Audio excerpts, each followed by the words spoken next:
आज का यीशु दर्शन कार्यक्रम में आपका स्वागत है। परमेश्वर का वचन पवित्र शास्त्र में लिखी हुई एक वचन हम लोग पढ़ेंगे। मत्ती रचित सुसमाचार 5 अध्याय का 7 और 8 पद। धन्य है वे जो दयावंद है, क्योंकि उन पर दया की जाएगी। धन्य है वे जिनके मन शुद्ध है, क्योंकि वे परमेश्वर को देखेंगे। ये परमेश्वर का राज्य का नियम है जो प्रभु यीशु मसीह ने स्वयं बताया है। जब प्रभु यीशु मसीह 2000 साल पहले मनुष्य का रूप धारण करके स्वर्ग से जब इस संसार में चला आया, उन्होंने मनुष्य को अपना राज्य का नियम सिखाया जो अनंत काल से अनंत काल तक है। क्योंकि परमेश्वर का वचन कहता है प्रभु यीशु मसीह का राज्य का अंत नहीं होगा। वो मेरा और आपका दिल में राज्य करते हैं, और सच में वो एक बार इस दुनिया में आया, और परमेश्वर का वचन में लिखा है वो फिर आने वाले हैं। तो उन्होंने उन बातों को अपने चेले लोगों को बताया, उनका राज्य का नियम क्या है। लिखा है, धन्य है वे जो दयावंद है, क्योंकि उन पर दया की जाएगी। दया ये परमेश्वर का स्वभाव है। उन्होंने हमारा ऊपर दया दिखाया। पहला मनुष्य जब पाप किया, परमेश्वर ने उनको मार नहीं डाला, बल्कि उन्होंने उन पर दया दिखाया, उनके लिए कुछ रास्ता ये निकाला। और मेरा और आपका ऊपर भी परमेश्वर की दया है। आज की सुबह को हमने देखा, ये परमेश्वर का दया है। हमें से छोटे, हमें से बड़े, हमें से अमीर, हमें से गरीब, कई लोग इस दुनिया को छोड़ के चला गया। तो एक एक दिन, एक एक घड़ी परमेश्वर की दया है हमारे जीवन में। हम भी जाएंगे इस दुनिया को छोड़ के एक दिन, लेकिन उससे पहले परमेश्वर का दया ये भी है, हम परमेश्वर का सच्चाई को जाने। इसके लिए ये अवसर है आपका, ताकि आप परमेश्वर का सच्चाई को इस यीशु दर्शन कार्यक्रम के द्वारा परमेश्वर का दया को आप जाने, परमेश्वर का योजना को आप जाने, ताकि आपका जीवन के लिए वो लाभदायक हो। परमेश्वर मेरा और आपका ऊपर जो दया दिखाया वो यह है, जब हम पापी है, पापियों को ढूंढते हुए प्रभु यीशु इस संसार में आया। परमेश्वर का वचन कहता है परमेश्वर पाप से घृणा करते हैं, लेकिन पापियों से प्रेम करते हैं, और वो पापियों को अपने पास बुलाते हैं और उनको वो धर्मी बनाते हैं। उसके लिए प्रभु यीशु संसार में आया, अपना प्राण को दिया, हमारा पाप का प्रायश्चित बन गया, और वो जी उठा, और विश्वास के द्वारा हम उस उद्धार को प्राप्त कर सकते हैं करके परमेश्वर का वचन में लिखा है। हम तो परमेश्वर का दया चाहते हैं, लेकिन क्या हम दयावंद हैं? इधर वचन में लिखा है, धन्य है वे जो दयावंद है, क्योंकि उन पर दया की जाएगी। हम तो दया चाहते हैं परमेश्वर का, लोगों का, लेकिन हम कई बार दया नहीं दिखाते। एक बहुत अच्छा दृष्टांत प्रभु यीशु मसीह जब इस संसार में था, उन्होंने बताया। एक व्यक्ति उनके काम के लिए किसी को रखा था, उन्होंने बहुत कर्ज लिया। उन्होंने बोला 10,000 रुपया तुमने लिया है, तुम वापस दे दो। तो इन्होंने हाथ जोड़ करके कहा, देखिए हमको छोड़ दीजिए, हमारे पास अभी पैसा नहीं है। वो मालिक ने दया दिखाया, बोला ठीक है, तुमको मैं माफ करता हूं। तो ये जो माफ जिनको मिला, वो व्यक्ति जब जा रहा था उसके बाद, तो इन्होंने एक व्यक्ति को देखा, वो इनसे 100 रुपया उधारी लिया था। तो उन्होंने उनको पकड़ा, उनका गला पकड़ा, बोला अभी तुम मेरा 1,000 रुपया दे दो। तो मालिक को जब पता चला, मालिक ने बोला तुम उतना दया नहीं दिखा सकता है, मैंने तुम्हारा 1,000 रुपया छोड़ दिया, 10,000 रुपया मैंने छोड़ दिया तुम्हारा, जो तुम मुझको देना था, और 1,000 रुपया तुमसे जो लिया है तुम उनको थोड़ा दया नहीं दिखा सकता? हम भी कई बार ऐसा है, परमेश्वर ने हमको एक एक दिन देता है। जो कुछ हमारा है पर प्यारो, वो परमेश्वर की ओर से है। कभी हम सोचते हम हमारे बुद्धि के द्वारा इस कॉलेज में गया, हमारे ताकत के द्वारा हमको ये नौकरी मिला। नहीं प्यारो, आपका बुद्धि का स्रोत, आपका पैसा का स्रोत, आपका परिवार का स्रोत, आपका स्रोत परमेश्वर है। इसलिए जरूरी है हम दूसरे के ऊपर दया दिखाए। क्या हम उन भटके हुए लोगों के ऊपर दया दिखाता है? हमारा शहर का गरीब लोगों के ऊपर दया दिखाता है?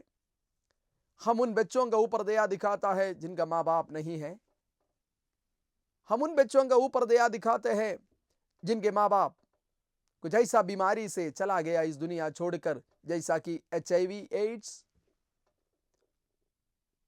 और ऐसे बच्चे भी है जिनका है HIV और वो अपने माँ बाप से उसको पाया है।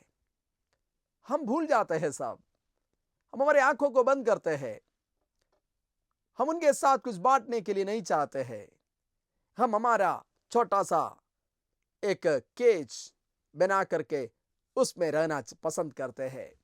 हम चाहते हैं हमारा सब कुछ हमारा है, ये मैंने मेरा मेहनत से कमाया है। सच्चाई यह है, परमेश्वर ने मेरा और आपका ऊपर दया दिखाया, इसलिए है हम, और इसलिए है हमारे साथ जो कुछ है वो सब।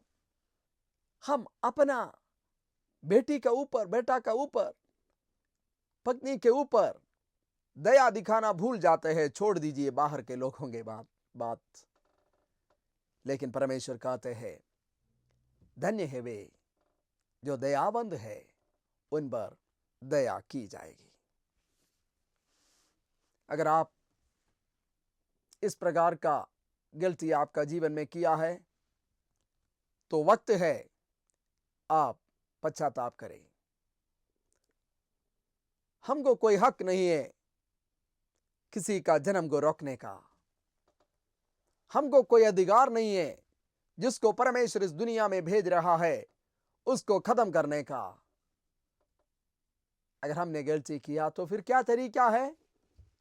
परमेश्वर का वचन कहता है, मन फिराओ, परमेश्वर के सामने घुटना टेको और बताओ, प्रभु यीशु, परमेश्वर मैंने गलती किया, माफ कर। परमेश्वर का वचन का सबसे बड़ा वायदा यह है, परमेश्वर क्षमा करने वाला परमेश्वर है। दिल की सच्चाई से मैं और आप जब क्षमा मांगते हैं, परमेश्वर क्षमा करते हैं। और परमेश्वर का वचन में हमने पढ़ा, धन्य है वे जिनके मन शुद्ध है, क्योंकि वे परमेश्वर के पुत्र कहलाएंगे। धन्य है वे जो मन के शुद्ध है, वो क्या कहलाएंगे? परमेश्वर के पुत्र। परमेश्वर का पुत्र होने का तरीका क्या है? हमारा मन शुद्ध हो, हम बच्चों के समान हो।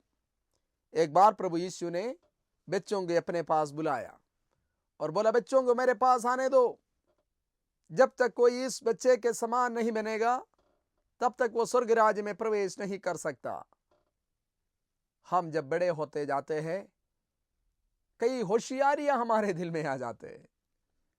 हम सोचते हम होशियार हैं, लेकिन परमेश्वर का वचन कहते हैं, अगर परमेश्वर को देखना है तो हमारा मन शुद्ध होना जरूरी है। जब फॉग रहता है ठंड का समय में, तो हमको दिखाई नहीं देता, गाड़ी चलाना बहुत मुश्किल होता है। ओस या फॉग हमारा रास्ता में जब रहते हैं, गाड़ी बहुत नजदीक आने से भी कभी कभी देख नहीं पाते और एक्सीडेंट्स हो जाते हैं। क्या कारण है? देख नहीं पाते, फॉग के कारण। उसी प्रकार मेरा और आपका दिल, मन अगर पवित्र नहीं है, अगर शुद्ध नहीं है, इधर लिखा है, धन्य है वे जिनका मन शुद्ध है, वो परमेश्वर को देखेगा। परमेश्वर को देखने के लिए आपका दिल से, मेरा दिल से उस प्रकार का फॉग, उस प्रकार का गंदगी, उस प्रकार का डस्ट, पाप का डस्ट, छल का डस्ट, क्रोध का डस्ट, ईर्ष्या का डस्ट, लालच का डस्ट, वो निकल जाना चाहिए। नहीं तो हम परमेश्वर को देख नहीं पाएगा। ये कैसा निकल सकते हैं? इसके लिए कौन सी तरीका है? परमेश्वर का वचन उसका तरीका बताते हैं। अगर हम हमारा पापों को अंगीकार करते हैं और हम शुद्ध मन से, हमारा दिल से हम प्रार्थना करते हैं, मैंने गलती किया, माफ कर, मैं उस गलती में फिर नहीं रहना चाहता हूं, तो आपको परमेश्वर पवित्र करेगा। परमेश्वर का वचन कहता है तुम्हारे सारे कोशिशों के बावजूद भी तुम पवित्र होना असंभव है, क्योंकि हम पाप में जन्म लिया, पाप की दुनिया में जीते हैं।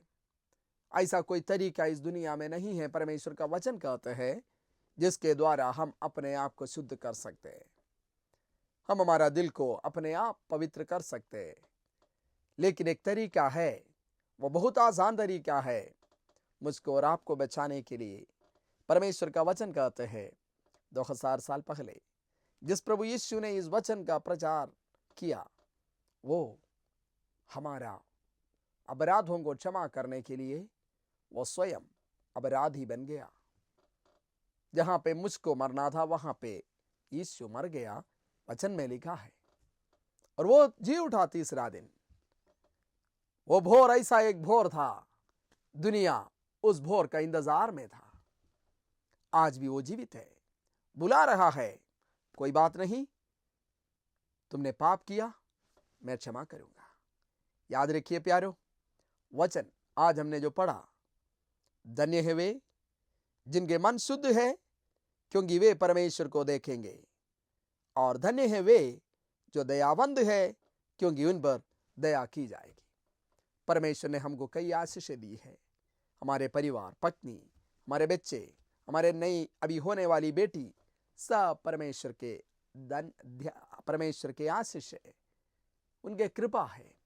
हम उसको धन्यवाद के साथ प्राप्त करें और परमेश्वर को धन्यवाद दे और परमेश्वर का महिमा के लिए हम जिए और हमारा मन शुद्ध रहे। परमेश्वर हमको आशीष देंगे, वो हमारा आशीष का स्रोत है। हम प्रार्थना करेंगे हर सुबह 6:45 पर हमारे टीवी में आप यीशु दर्शन कार्यक्रम को जरूर देखिए। परमेश्वर आपसे बातचीत करना चाहते हैं। आइए हम प्रार्थना करें। धन्यवाद प्रभु जी आपका महान आशीष के लिए। प्रभु जी आपने हमारा ऊपर दिखाया हुआ दया के लिए धन्यवाद। और प्रभु आपने हमसे कहता है तुम भी दयावंत हो। हाँ प्रभु जी, हम चाहते हैं और हमको शुद्ध मन दे परमेश्वर, ताकि हम आपका संगति में रहने पाए। हम हमेशा आपको हमारा दिल की आंखों से देखना चाहते हैं परमेश्वर। धन्यवाद प्रभु, हमारा दर्शक गण को आशीष दे, उनका परिवार में आशीष दे, आज का काम में आशीष दे परमेश्वर। प्रभु बड़ा खुशी और आनंद का जीवन उनको दीजिए, परमेश्वर के साथ जीने का आशीष दीजिए। आदर महिमा आपको देते हैं यीशु के नाम से। धन्यवाद। परमेश्वर आपको आशीष दे।